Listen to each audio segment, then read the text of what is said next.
My mother did something before we slept that I did not understand until I was 37 years old. It was not what she said. It was the order in which she did it. She made us lie down first. Not sit.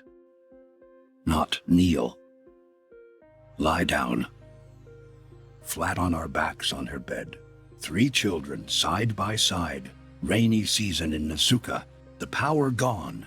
The generator not working. The house dark except for the sound of rain hitting the zinc roof so hard you could feel it in your teeth. She did not light the kerosene lamp first. She did not comfort us first. She did not say, "It will be all right." She made us lie down. Then she stood at the foot of the bed and spoke something in Igbo that I could not fully understand at 7 years old, but I understood the register. It was not the voice she used when she was soothing a child. It was the voice she used when she was addressing something she could not see, but knew was listening.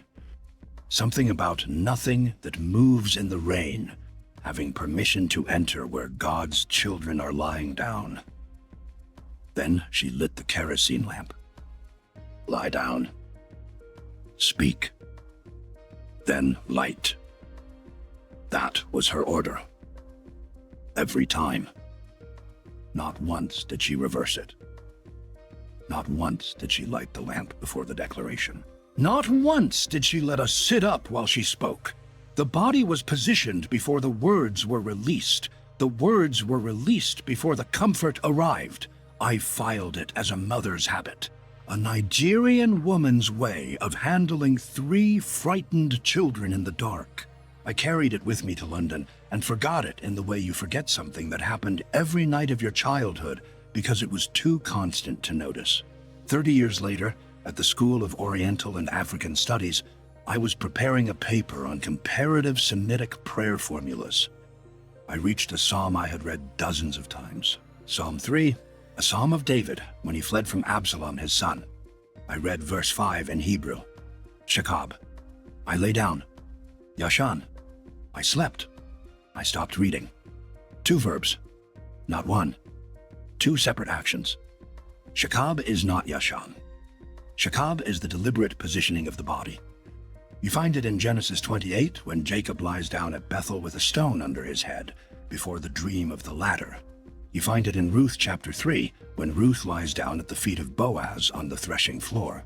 You find it in 2 Samuel 11 when the text says David lay down with Bathsheba. In every case, the word means the same thing, a deliberate act of placing the body in a specific position. It is chosen. It is physical. It is the first step. Yashan comes after. Yashan is the release. The consciousness lets go. The waking mind surrenders and the sleeping mind takes over. David did not say, "I slept." David said, first, I positioned my body, then I released my consciousness, in that order. I sat in the SOAS reading room and I thought about a bedroom in Nsuka during a rainstorm. A woman who had never read a word of Hebrew performing the exact sequence of Psalm 3 verse 5 on 3 children lying on her bed in the dark. Lie down first. Speak second. Sleep third. She was not calming us. She was activating something. I need you to understand the night this psalm was written. 2 Samuel chapter 15. David is king of Israel. He has reigned for decades. He has defeated the Philistines. He has brought the ark to Jerusalem. He has planned the temple that his son will build. And now his son Absalom has turned the hearts of the people against him and declared himself king in Hebron. David does not fight. David leaves. He walks out of Jerusalem barefoot, weeping, with his head covered. The people weep with him. He crosses the Kidron Valley. He climbs the Mount of Olives. He is heading east into the wilderness with whatever loyal men remain. Night comes. Think about this for a moment. The king of Israel is sleeping on the ground, not in a palace, not behind walls, not with an army between him and his enemies. His own son has stolen his throne, and is looking for him. Ahithophel, the wisest counselor in Israel, has defected to Absalom and is at this moment advising Absalom to send 12,000 men to pursue David that very night and strike him while he is weary and weak. 2 Samuel 17, verse 2. Ahithophel says, "I will come upon him while he is weary and weak, and I will make him afraid." This is not a theoretical danger. This is a military operation being planned against a man sleeping in a field. And David writes a psalm, not a battle plan, not a list of strategic orders, not a cry for help addressed to his generals. A song. Psalm 3. Lord, how they have increased who trouble me. Many are they who rise up against me. Many are they who say of my soul, there is no help for him in God. He names the situation. He counts the enemies. He acknowledges what they are saying about him. There is no help for him. The king is finished. God has abandoned David. And then verse 3, but you, O Lord, are a shield around me, my glory, and the one who lifts up my head. The Hebrew word for shield here is magen. Mem, Gimel, Nun. It is the same word used for a physical battle shield, the object a soldier holds between his body and the incoming weapon. When David says God is his magen, he is not using a metaphor in the way a poet would. He is using a military term. God is the thing standing between the sleeper and whatever is coming for him in the dark. I cried to the Lord with my voice, and he heard me from his holy hill. And then verse 5, I lay down and slept. Shakab, yashan. I positioned my body. I released my consciousness on the worst night of his life, with 12,000 soldiers potentially being assembled to kill him. With his own son wanting him dead, David positioned his body, spoke the declaration, and entered sleep. This is not bravery. This is technology. David was not being courageous. David was activating a shield. The magen, the declaration that God stands between the sleeping body and whatever approaches. And the shield activates not when you pray standing up, not when you shout, not when you fight, but when you lie down. I want you to hold that thought because it is counterintuitive and it is the entire revelation of this video. The moment of maximum vulnerability is the moment of maximum protection, but only if the declaration has been spoken first. Think about what happens when you lie down to sleep without speaking. You position the body. You close your eyes. You enter sleep. But no declaration was made between the positioning and the release. The threshold between waking and sleeping was crossed in silence. David did not cross it in silence. David spoke between the two. Now consider what the enemies of sleep do. I am not going to speak in generalities. If you are watching this video, you already know what I mean. You know what visits in the night. You know about the dreams that are not dreams. You know about the presence that sits on the edge of consciousness just as you cross from waking into sleep, the moment when your defenses are lowest and whatever has been waiting knows it. In the Pentecostal tradition across West Africa, this is called dream attack. And it is not a metaphor. When someone tells you they were fed in a dream, they are not speaking psychologically. When someone tells you a figure they did not recognize held them down in their sleep, they are not describing a nightmare. When someone says they swam in dark water in a dream and woke up exhausted, they are naming a specific category of spiritual event that has a specific mechanism and a specific counter. The mechanism is the unguarded threshold. The counter is Psalm 3. Let me show you why. In the Testament of Solomon, there is a demon named Obizuth, a female entity. She tells Solomon directly, and I will give you the text as closely as the Greek allows. By night I sleep not, but go my rounds over all the world. I visit women in travail. I take hold of men in their sleep. Notice what Obizuth describes. She does not attack people who are awake. She does not attack people who are praying. She attacks people who are asleep. And not randomly. She visits them at the threshold, the moment of crossing from waking to unconsciousness. Solomon asks her for her counter. Every entity in the Testament of Solomon has a counter. Obi-Zeus is the angel Raphael. But what interests me is not the specific angel. What interests me is the principle. The entity operates at the threshold of sleep. The counter must be activated before the threshold is crossed. David knew this. David knew it because he experienced it on the worst night of his life. Enemies behind him, darkness ahead, sleep necessary for survival, and instead of sleeping unprotected, he spoke between the lying down and the falling asleep. The declaration is the shield. Now here is where this becomes personal for me in a way I did not expect. I mentioned my mother's bedroom in Nansuka. The rainstorm. The sequence. Lie down. Speak. Light the lamp. I understood the order at SOAS 30 years after experiencing it. But there is something else I understood at the same time. And I have been considering whether to say it here. I will say it. When my mother spoke over us in that dark room, she was not praying for us. She was not asking God for something. She was not interceding. She was declaring. She was stating a condition that was already true, not requesting a condition she hoped would become true. Nothing that moves in the rain has permission to enter where God's children are lying down. That is not a prayer. That is a verdict. And the verdict was spoken after the bodies were positioned and before the sleep arrived. The exact architecture of Psalm 3. Position, declare, sleep. I have since read every major sleep-related psalm in Hebrew. Psalm 3, Psalm 4, Psalm 91, Psalm 121. And the structural principle is always the same. The body is addressed before the spirit. The physical position is established before the spiritual declaration is released. Psalm 4 verse 8. David again.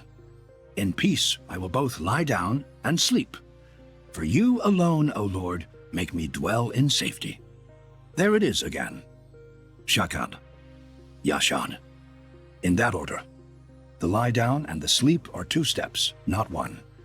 And between them, the declaration. You alone make me dwell in safety. Psalm 91, which I covered in an earlier video, operates on the same principle.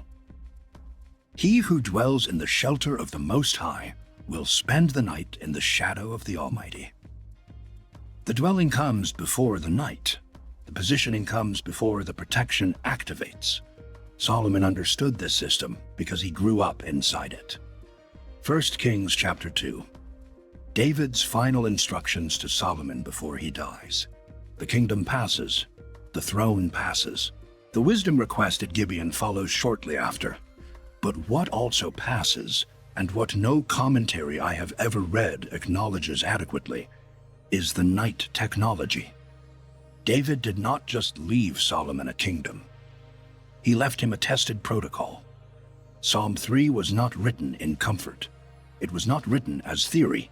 It was written by a man who was going to die if the shield did not work. And it worked. David woke up. Verse 5 concludes, I awoke, for the Lord sustained me. Heketzoti. I woke up. The Hebrew is emphatic. Not I happened to wake. I was caused to wake. The sustaining produced the waking. The shield held through the night. Solomon took this technology and built an entire system on top of it. The seals, the binding formulas, the temple night watch, the frankincense burning from evening until morning. All of it rests on the same foundation. Position the body. Speak the declaration. Enter sleep under the shield. The Testament of Solomon catalogs 36 demons who operate at night. 36 entities whose primary method is to approach during sleep. And for every single one of them, the counter protocol begins the same way. Name the entity. Speak the counter. The naming and speaking must happen before sleep, not during, not after. David proved this in a field outside Jerusalem, with his son's army assembling behind him. Solomon systematized it in the temple with gold and cedar and incense. Your grandmother proved it in a bedroom in Lagos or Accra or Nairobi or Enugu, with nothing but her voice and the children lying down on the bed.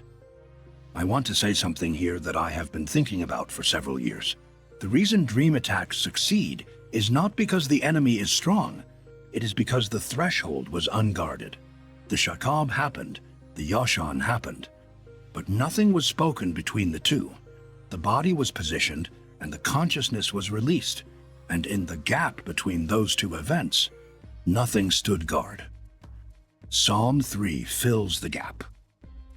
I have met people, sensible people, educated people, people with degrees and professional positions, who will tell you privately that something visits them at night. Not every night, but often enough that they dread the transition from waking to sleep, the moment when the eyes close and the mind begins to let go, and something, they cannot name it precisely, but they know it is there. Something enters the room, or enters the dream, or enters the body in the form of weight, paralysis, a presence that is not benign. I am not here to tell you what this is. I am here to tell you that David experienced it. Solomon classified it. Your grandmother countered it. And Psalm 3 is the document that connects all three. Let me walk through the psalm one more time, slowly, because I want you to see the architecture. Verse 1. Lord, how they have increased who trouble me. Many rise up against me. This is the naming. David counts the enemy. He does not pretend there is no threat. He does not ignore the situation. He speaks it aloud. The first act of the protocol is acknowledgement. You name what is coming. Verse 2. Many are they who say of my soul, there is no help for him in God. This is the enemy's accusation. The spiritual attack always carries a message. The message is always the same. God will not help you. You are alone. There is no shield. David does not argue with the accusation. He states it. He lets it stand in the air for one verse. Then he answers. Verse 3. But you, O Lord, are a shield around me, my glory and the lifter of my head. Magen, the shield. Not I hope you are a shield. Not I believe you might be a shield. You are a shield. Present tense, active, already in position. The glory, the lifter of the head. In Hebrew, the one who lifts my head means the one who restores my dignity. The enemy said, there is no help. The declaration says, you are already here. Verse 4. I cried to the Lord with my voice, and he heard me from his holy hill. Voice, spoken aloud. Not thought, not intended, not hoped, voiced. The Hebrew is koli, my voice. David used his physical voice. The sound left his body and entered the air, and God heard from his holy hill.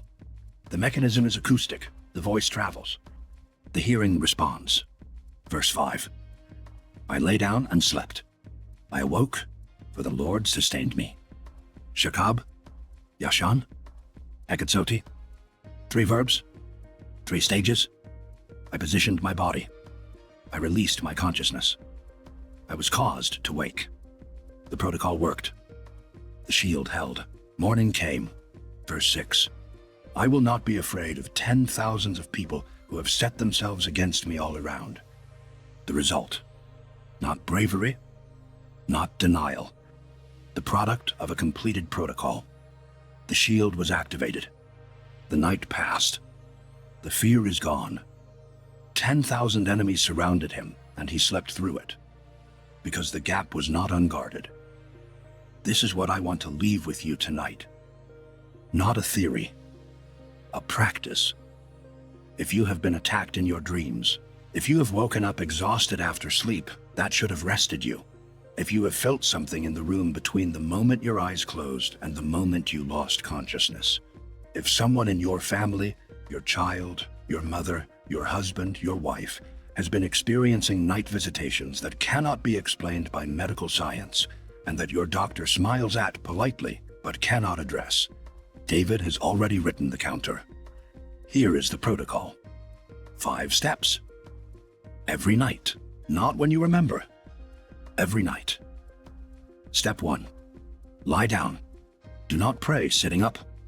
Do not pray standing. Do not pray kneeling. Lie flat on your back. This is shakab, the deliberate positioning of the body in the posture of maximum vulnerability. You are telling heaven and everything else listening that you are about to surrender consciousness, and you are doing it deliberately, not accidentally. Step 2. Speak Psalm 3 verses 3 through 5 aloud, not silently, not in your head. Use your physical voice, the same voice David used on the road outside Jerusalem. Say the words, "But you, O Lord, are a shield around me, my glory and the one who lifts up my head. I cried to the Lord with my voice, and he heard me from his holy hill. I lay down and slept. I awoke, for the Lord sustained me." Speak them lying down. This is important. The body is already positioned. The words are spoken from the position of vulnerability, not before it. David did not declare the shield and then lie down. He lay down and then declared the shield. The order matters. Step 3. Name the threat. If you know what has been visiting, name it. If you have been eating in dreams, say aloud, "I cancel every covenant made in my dreams. I was not present. I did not consent. The food has no authority over my body or my spirit." If you have experienced a presence, say, "I name the spirit that has been approaching this room." You are named. You are seen. The magen of the Lord God of David and Solomon stands between you and this bed. You have no legal access to this threshold. If you do not know the specific threat, use the general declaration. I seal this threshold between waking and sleep. Nothing unclean crosses it. The shield of the Lord holds from this moment until the morning. Step 4. Do not speak after the declaration. This is the principle from the gate of sleep I shared in an earlier video. After the words are released, silence. The declaration stands in the air. Do not add to it. Do not negotiate. Do not worry whether it worked. The protocol is complete. The gap between shakab and yashan has been filled with the magen declaration. The shield is in place. Step 5. If there are children in the house, go to each child's room before they fall asleep. Stand at their doorway. Speak Psalm 3 verse 5 over them by name. I speak over this child tonight. He lay down and slept. He awoke, for the Lord sustained him. No dream attack, no night visitor, no spirit of fear has access to this child, while the shield of David holds. Your grandmother may have already been doing this. My mother was doing it in Nasuka, in a rainstorm without a word of Hebrew. The architecture is the same. The body lies down. The voice fills the gap. The sleep arrives under the shield. I want to close with one observation.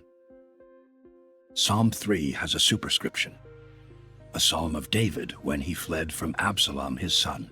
That superscription is not decoration. It is a timestamp.